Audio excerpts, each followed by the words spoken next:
कन्हैया जैसे जो लफंगे लोग हैं जो राजनीति में आ गए हैं उनकी भाषा वैसी ही होगी। 26/11 में कसाब पकड़ा गया, उसको इसी देश की अदालत ने फांसी दी, कांग्रेस की सरकार थी। तो फिर पाकिस्तान का हाथ था कि नहीं था? आप भगवा आतंकवाद की थ्योरी, सैफरन टेररिज्म, मीडिया में बात गढ़ी गई, कुछ लोगों को फंसाया गया, कुछ लोगों को पकड़ा गया, और कौन लोग थे और आज उन सब लोगों का क्या हाल है? और सब लोग, कई लोग तो माफी मांग चुके, जो हमेशा आतंकवाद से समझौता करते रहे। और आज तो उस कांग्रेस की हालत यह है कि आतंकवादियों के बचाव में खड़े हो जाते हैं। अपने देश पर हमला होता है तो पाकिस्तान को क्लीन चिट देते हैं। अमित शाह तो झूठा है और तमाम तरह के जो शब्द थी, आपने सुना वो शब्द, उस पर आप क्या कहेंगे? अब देखिए, कन्हैया जैसे जो लफंगे लोग हैं जो राजनीति में आ गए हैं उनकी भाषा वैसी ही होगी, उस पर ज़्यादा कुछ कहने की आवश्यकता नहीं है।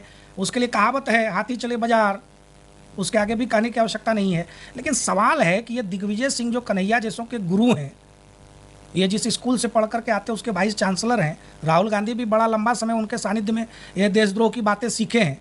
वो 26/11 की घटना के बाद कौन देशद्रोही की बातें करता है? दिग्विजय सिंह की बात मैं कर रहा हूँ, वही दिग्विजय सिंह। हाँ बिल्कुल, आरोप मैं सबूत के साथ लगा रहा हूँ। अभी हाथ कंगन को आरसी क्या गूगल करिए, पता चल जाएगा। 26/11 का आरोपी है ना तहव्वुर राना, और उसको आज देश में हमारे प्रत्यर्पण करके लाया गया है। और इस 26/11 में कसाब पकड़ा गया, उसको इसी देश की अदालत ने फांसी दी, कांग्रेस की सरकार थी। तो फिर पाकिस्तान का हाथ था कि नहीं था? लेकिन कांग्रेस पार्टी के नेता दिग्विजय सिंह और तमाम पूरा इकोसिस्टम हमले के कुछ दिनों बाद ही मुंबई में, दिल्ली में, बड़े बड़े जगहों पे प्रेस कॉन्फ्रेंस करता है। और एक संपादक बड़े अखबार का होता था अजीज बर्नी से किताब पैसे देकर लिखवाई गई, 26/11 का हमला आरएसएस की साजिश, और उसका उद्घाटन, उसका विमोचन दिग्विजय सिंह ने किया। संघ के ऊपर आरोप मढ़ने की कोशिश की।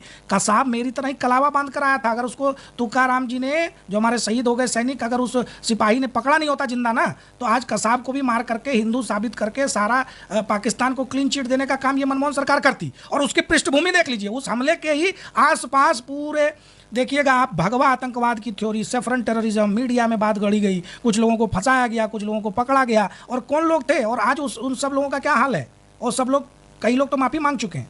लेकिन कांग्रेस मान नहीं रही है कि तहव्वुर राणा के लाने में और प्रत्यर्पण में आपका हाथ है या आपकी सरकार का हाथ है। वो कह रहे हैं कि भाई हमने शुरुआत की और वही चलता, एक प्रोसेस के तहत तहव्वुर राणा आज आया है और इसका श्रेय जो है कांग्रेस की सरकार को जाना चाहिए। तो कांग्रेस पार्टी अपने मुख्यालय में जश्न क्यों नहीं मना रही थी उस दिन? कांग्रेस पार्टी को तो ढोल नगाड़े लेकर के जश्न मनाना चाहिए था, और पत्रकारों को बुला करके भी मिठाई खिलानी चाहिए थी कि हमने बड़ा मजबूत काम किया था उस समय और उसका परिणाम आज सामने आया। अरे मनमोहन सिंह का वीडियो कल से वायरल है जिसमें वो कह रहे हैं कि हम तो इंटरनेशनल प्रेशर में थे कि हमें कुछ नहीं करना है। इस प्रकार के लोग जो हमेशा आतंकवाद से समझौता करते रहे, और आज तो उस कांग्रेस की हालत यह है कि आतंकवादियों के बचाव में खड़े हो जाते हैं। अपने देश पर हमला होता है तो पाकिस्तान को क्लीन चिट देते हैं। अपना देश अगर सर्जिकल स्ट्राइक करता है, एयर स्ट्राइक करता है, तो उसके सबूत मांगते हैं। और राहुल गांधी के बयान को तो पाकिस्तान ने यूएन में कोट किया था।